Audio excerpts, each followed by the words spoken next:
This is WWE superstar Drew McIntyre, and you're listening to the WWE Podcast. The champ is the one that everybody wants, me. It's going to WrestleMania. Claymore! Austin 316 says I just whipped your ass. This is my iron. You're going to acknowledge me. What's going on, everybody? Guys and girls, welcome back to another edition of the SmackDown Review right here on the WWE Podcast. As always, I am one of the hosts of the show, Michael Ritter. You can find me on Twitter at Michael5Ritter, and also one of the hosts of the Football Function Podcast, available on all of your podcasting platforms, including on Patreon if you prefer an ad-free experience. Joining me on this episode, as usual, my co-host, John Carrasco. You can find him on Twitter at Big Speaker, BIGG_speaker. John, how you doing, bud? A little bit of a stumbling out of the gates, but hey, it is what it is. We're here to, break down this episode of SmackDown. How you doing? Yeah, it's all good, man. I mean, of course, we got to get, like you said, get those little bumps out the way and, kind of just roll with the show. But other than that, man, I'm doing pretty good and everything like that. And, of course, good to be here to break down the show with everybody and stuff like that. But other than that, man, I mean, it's been a good week, I guess you could say. Can't really complain about it. It's a good week of work, I guess you could say. So, yeah, now just get to this weekend and see what we got in store for us. Friday the 13th. Oh, yeah. That is the day that we're recording this, breaking down the episode, like I mentioned, that aired on January 13th, 2023 from Green Bay, Wisconsin, home of the Green Bay Packers, also known as Titletown. They were the place of SmackDown tonight. I feel like the crowd did a pretty good job, staying relevant and into it for, a good chunk of the segments, especially that Bray Wyatt one. There were a couple pops during some of the things he said, and we'll go ahead and get to that a little bit later in the show. But, I mean, anything, Raw-related, wrestling-related that, has happened during this week that has caught your attention? I mean, other than the rumors that have just been circulating like crazy about WWE's future and the uncertainty around it. I'm kind of just, I don't really like to speculate about things like that. It's fun to speculate about storylines. It's fun to speculate about matchups here and there and, what we think's going to happen and all that, because that's really all this is speculation for the most part. But speculating about, like, real legal matters like that, like who owns WWE, people resigning from CEO and Vince McMahon coming back into the picture, excuse me, I don't know, man. That's just a little bit higher than my pay grade, I guess, and I'll let the chips fall where they may. It's going to be very weird, though, if WWE gets sold. I don't really know. I mean, with Triple H making it very clear that creative isn't going to change, from that aspect, it feels the same then, I guess. But, I mean, I don't know. I don't know what's going to be different about it. I will say, from the rumors that I've heard about AEW being interested in a merger, I would not like that. I like two promotions to hate each other, for lack of a better word. And right. I know it's not really like, hey, as fans, you don't have to hate the other one in order to like one. Like, if you're an AEW fan, you don't have to hate WWE and vice versa. Like, if you love WWE, you shouldn't want AEW to go out of business. I don't want AEW to go out of business. In fact, I want them to thrive. I wouldn't be upset if they re-signed MJF and other stars, to bolster that roster a little bit. Totally fine with me. I love a two-promotion industry.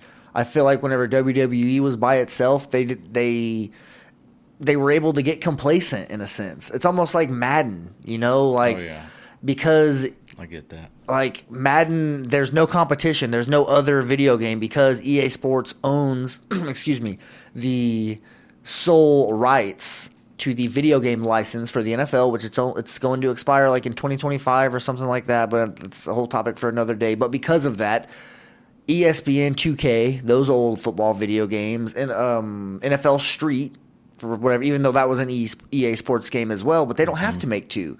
They own the whole NFL rights. They can just be lazy and basically copy and paste the same Madden from like 2017 to 2022 it's pretty much the same stuff with, updated rosters, hardly tweaked any of the mechanics and stuff like that. But anyways, like I said, it's completely off topic, but that's pretty much what the comparison is for if there's only one wrestling company. Now, I know it wouldn't be just a sole, like one company, right? You tune into one show virtually every week. No, I imagine it would still be like AEW would be its own thing, WWE would be its own thing. But I don't even want to kind of muddy those waters. I want them to be owned by two completely separate entities and compete. Like when I say, when I started this whole little tangent by saying I like two promotions to hate each other, I'm thinking more in a sense of like the old school WCW. Oh yeah. Like where WWE and WCW they were able to compete, and both of them had legitimate heavy hitters. Mm-hmm. I feel like that's whenever the wrestling world thrives, is when there's competition, because competition makes everybody better. I know that there's a lot of negativity around Vince McMahon and his place in wrestling right now, but I will say, wrestling feels, or at least WWE, it feels right when it's owned by Vince McMahon. Now, not necessarily ran day-to-day by Vince McMahon. I feel like, whenever Vince McMahon had his fingerprints all over the creative, not necessarily my cup of tea. There was a lot of stuff to be angry with and, frustrated with WWE. And now that Triple H has taken over, you see it going in a positive direction. But I don't know, man, just the prospects of, I guess, not knowing what is on the other side, not knowing if the grass is quote unquote greener on the other side. And I don't know, I guess, what are your thoughts just on WWE possibly being sold, which, I mean, they're already exploring the possibility, so it almost seems inevitable at this point, but what would you think if WWE was sold?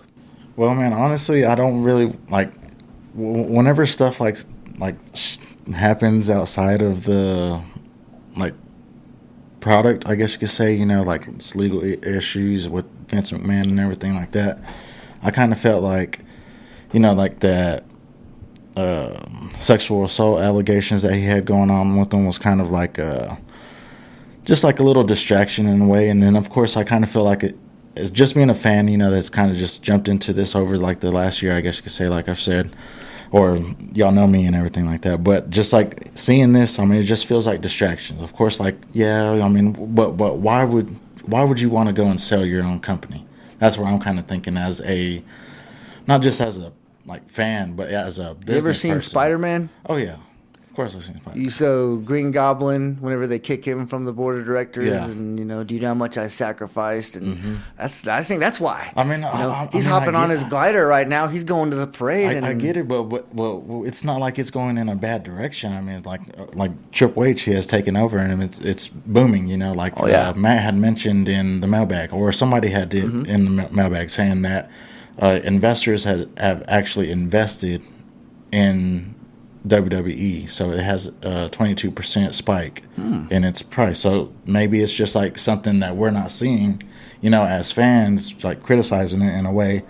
It's just a different perspective that kind of made me think about it, like I said, like a business person. So for that to happen, and of course, like Stephanie McMahon, for her to step down, that was kind of shocking. That was kind of weird. And then like the whole little statement that she wrote out, like the way it was stated and everything. I mean, there was kind of some like things that you could point out that's questionable, I guess you could say, that came from it and stuff. So that's what I'm kind of thinking. Like maybe it's just something that we're not really seeing as a whole, but I mean, we're just getting that as it's being spread through the social media type stuff, I guess you could say. So that's my kind of thinking on it.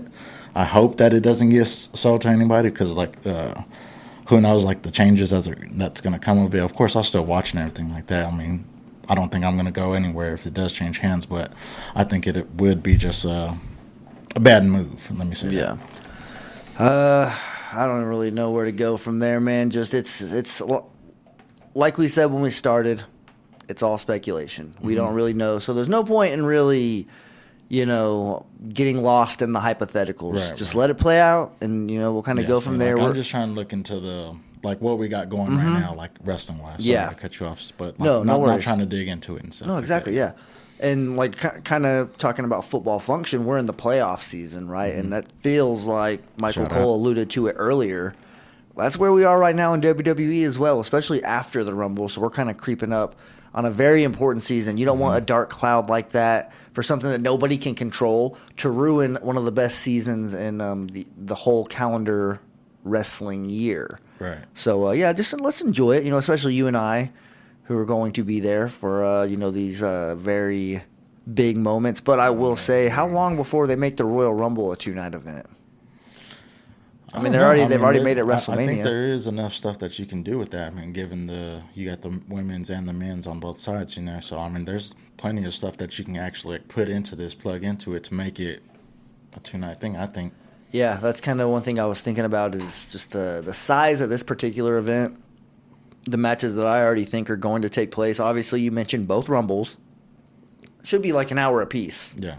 That's typically how long a Royal Rumble match is, but also Kevin Owens, Roman Reigns, pitch black match with Bray Wyatt and LA Knight. And I hope that doesn't get cut short. Those two matches. I hope it gets its time that it needs. Yes, and there's a rumored Hell in a Cell. Oh, yeah, with Finn and Edge.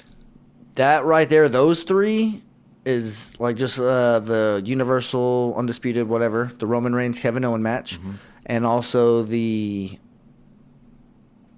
pitch black match, you would expect those two right there should be an hour. Oh, yeah. And then a Hell in a Cell, that's creeping up on 45 minutes. So how many matches are we going to get here? I don't know, but the Alamo Dome is going to be locked and loaded. Yeah. I do believe it's going to be pretty loud. Texas likes to get loud. So, I mean, I was in AT&T Stadium for WrestleMania both nights, and it was pretty loud for a couple moments. Wish I would have been recording whenever Stone Cold Steve Austin came out. But, man, thank God for mental pictures, and being able to remember that. Just the energy in the arena was just so electric. And I imagine that we're going to get some similar stuff in San Antonio. So shout out to the Royal Rumble. But we're here to talk about SmackDown, right? Oh, yeah. The one from Green Bay, Wisconsin. Friday the 13th, the first Friday the 13th of 2023. So let's go ahead and dive in to the activities that took place here on this beautiful Blue Brand show that took place, like I said. And I was going to say, before we do start this off, sorry about that. No, floor is yours. Since Samantha Irvin, she was on that little stage at the beginning, announcing all this. Just a little shout out to her and Ricochet for getting engaged. They got engaged. That was pretty cool. I saw that. Did not know that. Guessing you saw that on Twitter or okay. Of course, they posted and everything like that. Okay. Well, congratulations. Now they have a combined Twitter feed or account, I guess you could say. They do? Yep. Oh my gosh. They did it like us in middle school. So like Facebook, like they have the joint Facebook account? Oh, man. Well, I did not know that. That's probably why I didn't see it, because I probably don't follow that joint account. But hey, it is what it is. Shout out to Ricochet and Samantha Irvin for making it official. They didn't tie the knot just yet, but it's in the works. Yeah, they're engaged. But either way, let's go ahead and move on here. Braun Strowman versus Gunther for the Intercontinental Championship. I love whenever they start with a match instead of a segment, just because I feel like that's a good way. It's almost like if you go to the gym, it's starting with something like that you're more comfortable with, right? Like, and I'm not saying that I'm more comfortable breaking down a match than I am a segment or anything like that, but it gets you warmed up, right? You're warmed up with a match. Ooh, cool. You're ready to watch wrestling, and then a segment comes in. You're already, you already got your feet wet. You're already ready to rock. So that's just kind of from my preference. I enjoy whenever they start with action instead of, a promo or something like that. I agree.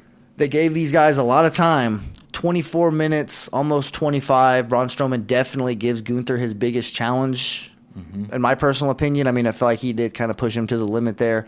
But Gunther wins with a little bit of a sloppy powerbomb. There was some interference by the rest of Imperium, but the powerbomb still landed. It ain't easy powerbombing Braun Strowman. So that's why I'm not gonna knock him for it. I'm just pointing it out that it wasn't necessarily the smoothest powerbomb I've ever seen. But after a 24-minute match where he was beat to to pull out the win and beat somebody like Braun Strowman, where he was, as they pointed out, pretty much the hometown kid. He was wearing shoes and boots, I guess, themed to the Green Bay Packers, and he those were pretty legit. They were nice. He definitely brought his A game for this match. Clearly, 24 minutes pushed him to the limit. He just didn't come away with the win. He fell a little bit short. What do you think about Gunther getting the win here?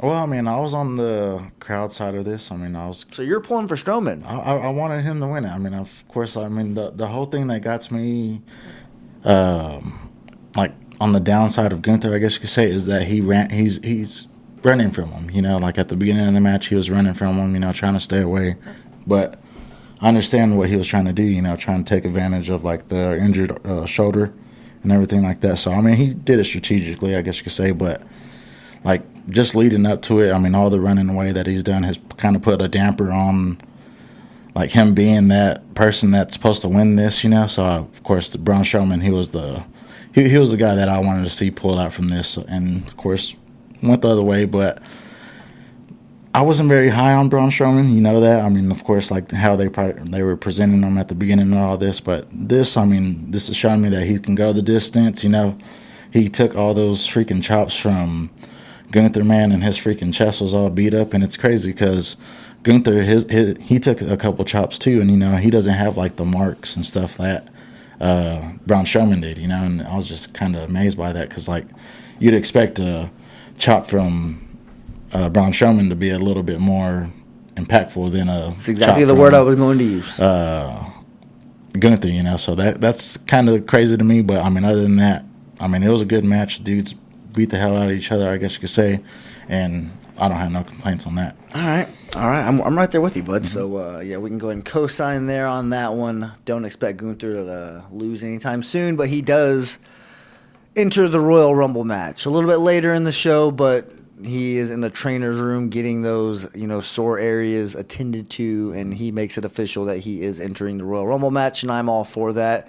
Even though he's IC champion, I think that, you know, that's always kind of been a thing that doesn't stop somebody from entering the Royal Rumble. It just kind of boosts them a little bit, I guess. I'm all for that, but and it is crazy that he made his little statement that he was going to go on to main event WrestleMania, you know. So yeah. I mean, I understand like where he got his eyes set and everything like that. Already calling a shot. Yeah, man, but pump the brakes a little bit. Okay. I want to see another rematch between him and Braun Strowman. That's for sure. You'll get that. You'll get that for sure. Up next, Paul Heyman backstage informs Sami Zayn that his match against Kevin Owens later on tonight in the show, he will not have the assistance of the Bloodline. The Usos and Solo Sikoa will not be there of the request of Roman Reigns, but it's all out of love. It's all because he feels like that would be disrespectful to Sami Zayn to rob him of this moment and his ability to, quote-unquote, solve this KO problem. So Sami Zayn pretty much just says, hey, it's the right decision, and I'm going to take care of this. You should put all the faith in the world in me. So that's exactly what Roman Reigns does, but we do get that match a little bit later on in the show. Excuse me. Let's go ahead and move on here to another segment. You got anything to add on that one before? I mean, not too much. I mean, of course, like it's kind of weird that the only thing that gets me is like he's having to knock at the doors now. You know, that's what's kind of starting to point out to me. But other than that, I mean, of course, he's calling his shots like he did last week and everything. So, yeah, we'll get to that match here in a bit. But he's been a little brave, man. Brave. He definitely is. Up next, Rey Mysterio comes out and talks about Dominic's recent actions and his plans to get his career back on track, which is by entering the Royal Rumble himself. But he's interrupted by Karrion Kross, who basically just verbally tears him apart, tears him limb from limb by, just taking shots at him left and right, talking about how, are you more mad at the way Dominic grew up to be, or are you mad because you weren't there for him because you were a crappy father? And I'm paraphrasing. It's not word for word what he said, but you get the gist. Mm-hmm. He was basically blaming Rey Mysterio for Dominic being a, if I can quote Charles Barkley, a knucklehead, So Dominic doing his best, Miklo impression, going behind bars and getting out and, him being a changed man and all that good stuff. But he was verbally torn apart and then physically torn apart by Rey. Rey does take the first shot after he hears enough, but right before he hits the 619, Scarlett clearly trips him up, allows Karrion Kross to get up, and eventually puts his hands around his neck, chokes him out a little bit, and Rey Mysterio enters the Royal Rumble, but that's pretty much it. I mean, we don't really get a whole lot left. I expect Karrion Kross likely going to be in that Rumble as well, and if Dominic doesn't have something to do with throwing Ray over the top rope, you could probably expect Karrion to have his fingerprints on that. What'd you take away from this? Oh, man, not too much. I mean, of course, it's good to actually see Rey Mysterio come on TV and everything, but for him to, like, kind of address, like, the whole son situation, of course, like, being around for the holidays and stuff, but I just kind of feel like he stated, you know, he came to SmackDown to try and turn the page and everything, but I mean, that's still lingering on with him, you know, like, well, is he actually going to get past this? Is he going to do something about it? But that's why I'm kind of twisted up about it. And of course, him being or declaring himself for the Royal Rumble and everything like that was pretty cool. But I mean, I don't see much into it for his whole partake, I guess you could say. Yeah, I'm just glad to know that I'm going to see him. That just is guaranteed to see Rey Mysterio. I'm going to be able to chant the booyaka booyaka. Yeah, you get what I was saying there. Yeah, for sure. But let's see here. Where was I in my notes? Oh, yeah, women's locker room. Speaking of the Royal Rumble, there isn't just one Rumble match that night, bud. We're going to get to watch two. The women as well. And there's a little locker room chatter specifically about the Royal Rumble. And we're talking about palms being read. You know, you can get your fortune told or whatever, just how, you know, your luck is. And all of a sudden, smack. Liv Morgan gives Raquel a little bit of a smack in the mouth. It was a good old-fashioned slap the taste right out of her mouth. That was a good one, honestly. She goes over there and says, Chiquita, you done messed up. She didn't really say that, but you know what? She pretty much, she said some stuff in Spanish. I don't know exactly what she said. But I can, you know, probably guess it was in the ballpark of I'm about to slap you in the next Tuesday and meet me in the ring. They do get a match. It's official.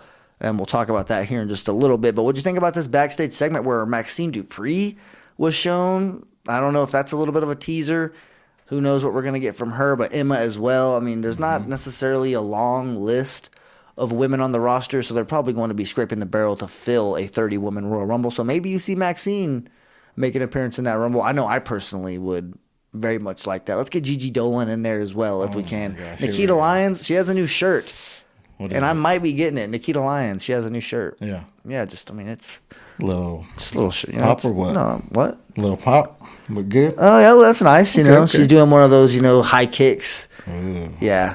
Okay. But, I mean, on the other hand, you know, I don't know what's to take from this. I guess you could say Liv. I mean, she has kind of... She has something about her that's definitely riding with me, man. I'm loving it, I guess you could say. I mean, the little sassiness, confidence that she has about herself. But this whole backstage segment, man, with, like you said, Maxine, I mean, yeah, she was looking good. I don't know what her involvement is with the brand right now. I mean, of course, we see her, like, taking, like, the pictures and stuff, you know, kind of promoting the Maximum Male models in a way. I don't know if it's like a dying off type thing, but I mean, it's dying off. That's what we're expected to think, right, man? I mean, I hope so. It is too, but what's her involvement? I guess you could say, like, of course, they got to fill the 30. They're trying to find it out. They're trying to figure it out. Don't be surprised if she comes out with a whole new name. I was gonna say, man, but I mean, she brings some eyes to the TV. I think, you know, some good fire emojis, I guess you could say, for sure. She definitely is what you call visually presentable. Yes. Oh yeah. She's very attractive, good looking. There you go. For sure. That's not why we watch, but it helps for sure, without a doubt. But anyways, so I was gonna say a little bit Emma. I mean, she's a little off to the side. That's kind of weird, I guess you could say. What do you mean? Like how she was just like all quiet over there on the side. She didn't really say much. Don't sleep on Emma now. I mean, I haven't really seen too much. I've seen the slaps and everything between her and Scarlett, but I mean, dang, man, see a little bit more of her. But other than that, I mean, the whole situation, it was good, man. Yeah, loving it. What about this next match? It stays in the women's division. Tegan Nox versus Xia Li. See, I feel like, you know, well, both of these women come from NXT, so you expect that they've likely had some run-ins in the past here and there. What'd you take away from this match itself, though, on SmackDown? The fact that Tegan Nox still kind of new on the SmackDown roster, trying to get her feet under her. Did that happen tonight? Well, man, I mean, it's kind of hard to say this because, like, of course, Xia Li, she's been here. She's had her time to go through, like, the bottom part of the level, I guess you could say, you know, and, of course, now we're getting Tegan Nox. I kind of wanted to see Xia Li get the win here. Of course, she's like more of the veteran here, I guess you could say. I did like the hairdo, the braids and everything that she came out with. But, I get the push for Tegan. Of course, I personally think that Tegan is a better wrestler than Xia Li, just from what I've seen in a couple of matches, But I don't know, man. Like I said, I wanted to see Xia Li kind of get the rise here, but I was on the other side of that. Well, then, I guess that's one way to feel about it. No, I'm not blaming you or anything like that. I am a Tegan fan. That is one thing. Just of course. her, I guess, first run in the company, I felt like she got a little bit of the short end of the stick. I always felt like she kind of was a little bit of an underrated worker. And I'm glad she's on the blue brand. That's one thing I will say. As far as the women's division on SmackDown, I'm hoping that in 2023 we see it take a big step forward. We didn't see a Lacey Evans video package today. Yeah. Thank God. I'm not complaining about that. But we'll likely see her come back and make her return in the Royal Rumble. So, we do have to look forward to that, which I am. But I guess we can go ahead and move on to another segment. Let me see if I can figure out what's next here in my notes. I was going to say, man, her voice definitely throws me off, though. Whose voice? Tegan's? Tegan. Yeah, whenever she, if you're not listening, or if you're not looking at the TV, or phone, whenever she's talking, you kind of just hear it off from the side. I was kind of just like, whoa, But other than that, yeah, we can definitely jump into whatever we got next. Thing we're talking about next is Bray Wyatt coming to the ring and cutting a promo. This was a little bit of a tall glass of water, so to speak. This was a lot to take in. Like Bray Wyatt's promos typically are, they're not scripted. They're pretty much just bullet points, and he gets from point A to point B. But in this particular one, he basically says, for lack of a better word, he is Uncle Howdy, if I'm not mistaken. He says that, and that fans will see a rebirth at the Royal Rumble. He also says he's the Eater of Worlds, which is, one of the parts I was alluding to earlier, that the crowd really got a pretty big pop. Mm-hmm.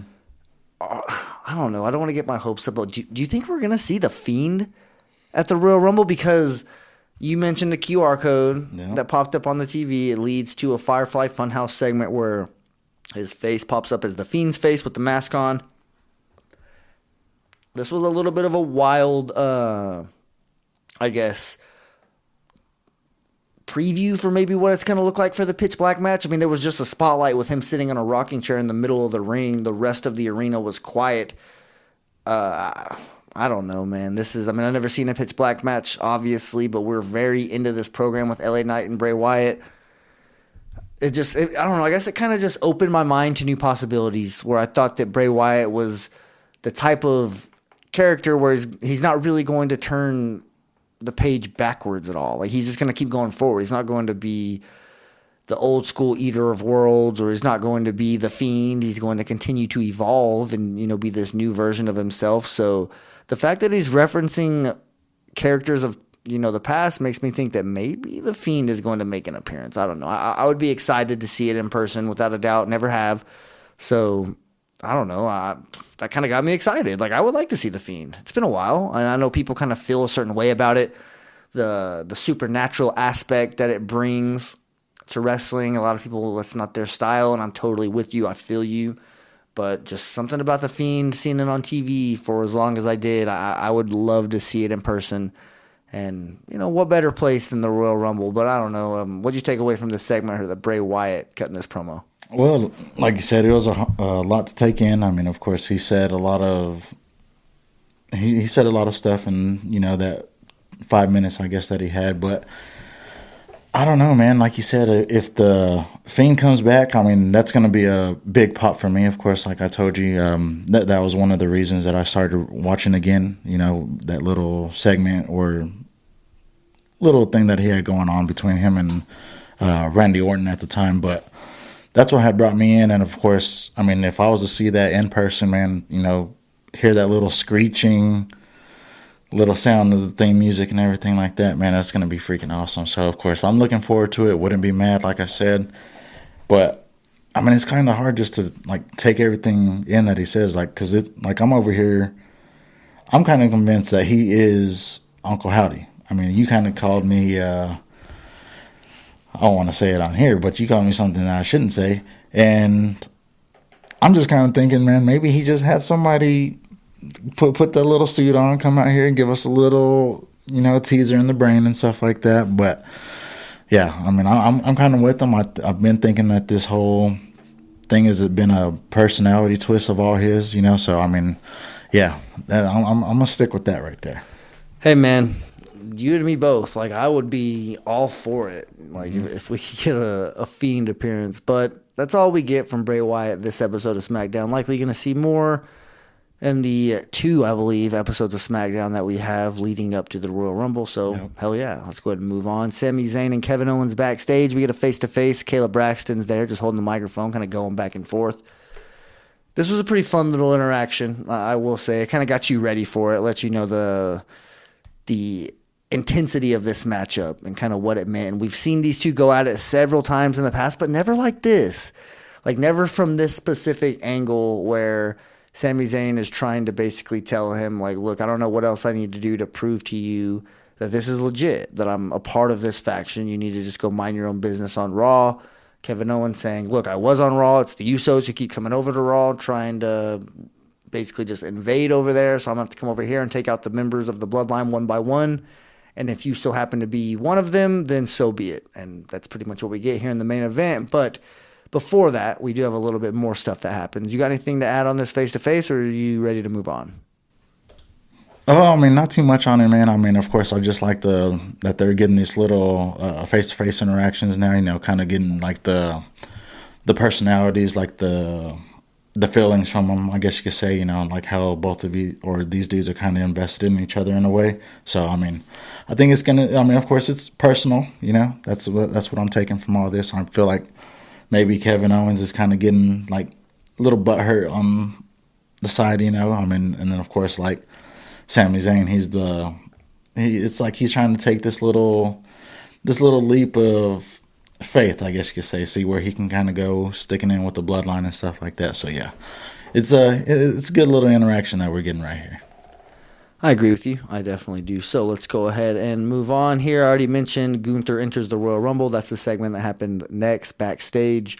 But after that, we get Liv versus Raquel, the match that we talked about that was announced earlier because of the backstage slap that happened. And we do get a very pissed off Raquel in this match. She pretty much just has her way with Liv Morgan, although I will say Liv had some pretty good gear in this match. Oh, yeah. But as we saw in a WWE exclusive after SmackDown went off the air, this wasn't about winning or losing for Liv Morgan. She's playing chess while Raquel was playing checkers. Because, yeah, she gets to win. Chalked up Raquel, that is. So she gets to win on her record. But Liv wanted to prove that she can throw Raquel over the top rope. And if she can throw Raquel over the top rope, then who can't she throw over the top rope in the Royal Rumble? So she's just pretty much, she feels better about her chances going into the Royal Rumble. And, like she would say, just watch her. Like I said, man, I mean, this is what I'm trying to point out, like the little confidence that she's given, the little sassiness that she has in like her talking now. It doesn't feel like it's been like reread multiple times, in the mirror, I guess you could say. But I don't know, man. I'm liking what she's given us, the whole match between her and Raquel. Of course, Raquel, she's still giving us that she's the dominant person in all this, like you were saying. But Liv, man, she just sneaks in that I can take you out. I can take out anybody. So I'm cool with it. I feel like she kind of like that was the statement that she was trying to make. Of course, like you said, that little digital exclusive, that's what she was pointing out. And hey, man, I was with it. Digimon. I love Digimon. I haven't seen that in a long time, dude. Yeah, digital exclusive makes me think about Digimon back in the day. So shout out. Oh, man, that's crazy. But let's go ahead and roll over. Not literally, but let's move over to a little bit of a backstage brawl. Sonya Deville attacking Charlotte Flair. What the hell's going on here, dude? What the hell's her deal? Hey, man, she wants that rematch. She lost fair and square. She came out, she was fresh. She was a fresh fighter. Hey, man, she wasn't happy with the outcome of what happened, okay? So she has to go in there and get her butt embarrassed one more time just so she can feel happy about herself. Okay, I'm all for it. Charlotte, dude, you got to do those funny. She was like, like whenever they were fighting backstage and they were getting split up, and you just hear Charlotte say, "I didn't freaking start it." Like right then, I was like, I completely believed her. I was like, yeah, I guarantee it. Like Sonya Deville probably just attacked her from behind, and sure enough, as we get a camera just showing Charlotte just standing there, we see Sonya come out of nowhere from behind and just jump at her and hit her back. But this was a pretty funny segment. It wasn't supposed to be funny. It was supposed to be intense and get you into this feud, but it was something about it just kind of made me laugh. And Sonya Deville taking the old school tried and true attack the champion to get a number one contenders opportunity, and who knows, it might work, but I don't know. Charlotte, if Sonya is her first challenger, like officially, not just like a spur of the moment challenge or title defense, if Charlotte's actually going into the match preparing for Sonya, it's going to be pretty quick, in my personal opinion. Really? Oh yeah. Dang, man, I'm kind of on the other side of this. I mean, of course, I believe Charlotte's going to be the winner, but I think Sonya should put up a little fight here and there. But yeah, man, of course, like you were saying, it was funny and everything. I mean, just like the whole interaction with her and Adam Pearce, how she's all like pissed off about him, saying that, oh, she knows like that side of it and how it works and everything. I mean, I get it. I mean, you've been over there on that side. You know how the game works, but of course, like, she even said, she has to work or beat 29 people to get that chance again. Adam Pearce was basically, yeah, and that was just like the funny part to me. But yeah, man, I think Sonya, she's doing what she needs to do to get that rematch, Well, speaking of people doing what they need to do, does Sami Zayn do what he needs to do in this main event championship match to quote unquote solve this KO problem for Roman Reigns and the Bloodline? Like I said, we've seen these two dudes go at it several times, but never under these circumstances, never under this particular, I guess, or never from this angle that I mentioned a little bit earlier. It just feels different. It does. Mm-hmm. Different brands. It truly means business. Sami Zayn has always been the babyface, I guess, whenever they usually go at it. I don't really know, but now clearly Sami Zayn is in the default heel position in this whole thing, but this match was given about 30 minutes, just the segment itself, the main event when these guys made their entrances. So I was like, holy hell, it's a pretty long time to give to one match. That's why, like I was telling you before the show, the Braun Strowman and Gunther match to start the show, 24 minutes. This one about 25, but the segment itself was given about 30 because there were some after-match shenanigans that happened. But when you have a 2-hour show and 1 hour is taken up by two matches, it limits what you can break down on a review show. Like, it really does, and lets you go through both matches and really give like a recap move by move. And I'm sorry, but we're not going to do that. So that's really the only way to make two matches go by a long time in a podcast form. But if you actually watched SmackDown, then you got to appreciate these matches for what they were, which is a long form, a lot of ring psychology, just brilliant match. And this one, really no different than any of the ones we've gotten in the past. Sami Zayn, around I don't know really what point in the match, but he set up in prime position for a haluva kick. But Solo and the rest of the Bloodline kind of climb in there and start randomly attacking Kevin Owens. And this clearly was not to the knowledge of Sami Zayn. It clearly was not okay with Sami Zayn. You could see the look on his face. He was kind of surprised. He was disappointed. He was pissed off after the match. He felt a little bit of sympathy for Kevin Owens, while at the same time, anger and disappointment, frustration with the Bloodline and the Usos, and calling them out for basically doing what Roman Reigns said not to do. And this is just another seed, another step in that direction. It's beautiful stuff, a slow burn. It's handled brilliantly by professionals, and man, I'm loving what I'm seeing here. I could just see, like, as it was playing out, like real time, I was like, oh man, this is good stuff. Like, Sami Zayn, so committed to this. You could just see the look on his face, how genuinely pissed off he was that he didn't get to beat Kevin Owens himself. And I don't know, man, we've heard a lot of rumors about, what the plans are going forward for the Universal or Undisputed Universal Championship and just like the Bloodline. And one of the rumors I heard ended up coming true, which was Kevin Owens being Roman Reigns' opponent for the Royal Rumble. And I don't know if I want to say the other rumor that I heard because I don't want to spoil anything for people who may not have heard and don't like that type of stuff. So I'll just kind of leave it at that. If you do want to know, get a hold of me and I'll tell you what I heard. I'm sure you probably have heard the same thing.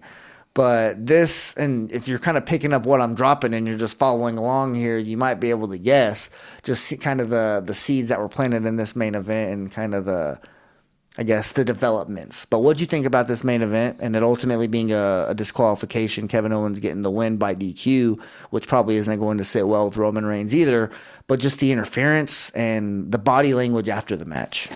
Well, man, like we had mentioned before, like the whole segment with Paul Heyman and Sami. I mean, like he said, he was calling his shots, and of course, I mean, it didn't go his way. You could tell that he was definitely mad. He was definitely. It looked like he kind of, like more of a concerning look on his face to me. Because why did they have to come in at the very end of this whenever he clearly had it set up to where, he had this in his bag, I guess you could say, So that's kind of like the thing that's getting me. But of course, I mean, we're getting this little twist and turn, with this whole bloodline thing, I guess you could say. I mean, I don't really know what to think about it. I mean, I don't know where to put my finger on it, I guess you could say. I mean, I kind of feel like it was more of like a disrespectful thing, I guess you could say, but I don't want to think of it like that. I mean, I'm hoping it's just kind of more of like a friendly type thing, but man, I really don't know where to go with this, and it's definitely got me like kind of in like that same situation with the Bray Wyatt thing. Just don't know where it's going with that. That's a good place to be. That's where they want you. Yeah. They want you in a spot where you don't know what's going to happen. You can't just predict it simply, and that's good stuff because that means it's not cookie cutter. Like you're not getting stuff that you've gotten copy and paste from somewhere else or from a different era. But yes. I agree with you there. Then what's really got me like thinking like that is just because, like, of course, I mean they play like the replays of stuff like that from like last week and everything, but. Like I felt like that whole situation with Roman whenever they were in the room watching the Usos in that tag team match, whenever like they made or Sami was trying to apologize. Yeah, they had the popcorn and it was going crazy. Yeah, I kind of felt like that's just something that's being like displayed like on a higher level, I guess you could say, but through a small lens, I guess you could say, and I'm seeing that big picture wise, I guess so. That's where I'm kind of taking from it, and of course, I don't know what the heck Roman got up his sleeve, and like I said, he got me pretty much confused at this point. Okay, well, I like that. I like that you are kind of on the hook, and they're just trying to reel you in here to see what they can do. But just little mind games, man. That's it. That does do it for this edition of the SmackDown Review. I do appreciate you guys for bearing with us. Me personally, I am scraping the barrel for energy. Like I am hanging on by a freaking thread. I was tired earlier today, man. And I feel like to not mention it, to not even allude to this fact or hint to it until the very end of the episode, I'm not going to pat myself on the back or anything like that. But hey, it is what it is. About to put a bow on this bad boy and then go watch an episode of Breaking Bad. There you go. Because that is what I'm on right now. That's the show that I'm watching. Just Jesse and Walt's adventures. Looking forward to the next chapter tonight for sure. Oh, man. Well, man, I mean, if we're going to wrap up the show, I definitely want to, I don't want to be selfish, man, but I want to give a shout out to myself. Okay. It's been my year. It's my year being a part of this whole little. Do you remember the day? Well, tomorrow, because, of course, we went back a year, but. So it is the 14th. Okay. So this is. Okay. Yeah, so this is, I guess you could say, my calendar year date, but definitely want to, like I said, give myself a shout out. I mean, I kind of felt like I stepped out of my comfort zone to come and join you on this thing and everything, but I do appreciate you bringing me on for the trip and everything, and, man, it's been spicy. I guess you could say there's been a lot of ups, and then of course there's been some things that I didn't want to see throughout the year. But then we're right back up on that roller coaster again, man. So I've been enjoying it, and of course like the whole Royal Rumble thing that we're about to go into, and this is my first one, so it's definitely going to be a big thing for me, I guess you could say. Yeah, so I'm freaking excited about that. But like I said, give myself a little pat on the back. Definitely want to give a shout out to the followers. Thank y'all for being a part of this and everything. They could definitely give you a shout out. Football function, y'all doing y'all's thing. Playoffs coming up. Yeah, man. Definitely want to wrap it up like that, though. Oh yeah, good stuff, man. Glad to have you on. A year. That is a long time. That's nothing to sneeze at, dude. Tally it up, man. Tally it up. That's a big accomplishment, man. I'm proud of you for stepping out of your comfort zone and helping me out, obviously, and getting better as these weeks go on. You know, getting more and more comfortable, knowing that, hey, dude, we're just talking about wrestling. That's all it is. You know, talking about the good old squared circle. Yes, sir. So you just gotta, have a good time, and that's really what it's all about. And you're going to have a great time in the Alamo Dome. But yeah, shout out to all of the listeners, like he mentioned, obviously, all the loyal Discord and Patreon subscribers who, communicate pretty much regularly. Kanye Twitty, Casual Wrestling Fan, DJ Kuzmo. Go check out DJ Kuzmo's Throwback Thursdays on Instagram if you haven't already. Those things are pretty entertaining. He definitely does his homework on those, and, they definitely deliver every single week that he drops one of those. But on that note, check out Football Function. We're creeping up here on the divisional round. We just previewed the wild card round, so, the playoffs are intact. John talking about this is his year, I guess, anniversary. This is our second playoff that we're covering for the Football Function. So, go throw us a subscribe if you don't mind. Maybe subscribe on Patreon. Become a certified funky, like your boy Grim Reaper. Shout out to Grim Reaper. We're definitely trying to get him on the Football Function very soon. And there's also been some other familiar voices making an appearance over there as well. So we'll definitely appreciate it if you do make that a part of your listening routine. But thank you so much for making the SmackDown review a part of your weekly routine. And hopefully you will continue to do that. Creeping up on the Rumble, get your predictions in, who you think's going to win, where you think all these matches are going to end up, I guess, in the winner side, who you think's going to win them. But yeah, the Women's Rumble, Men's Rumble, I'm curious who you guys think is going to come out on top. So shoot those in, whether it's the mailbag, Discord, Twitter, whatever it is. Let us know. Hope you guys all have a phenomenal weekend. Walk passionately in the direction of your dreams, and I will talk to you soon. Thanks for listening to the WWE Podcast. Don't forget to subscribe on your favorite podcast app so you don't miss a show, or head to WWEpodcast.com. And for all of these shows ad-free, head over to patreon.com/WWE Podcast. Until then, we'll see you next time.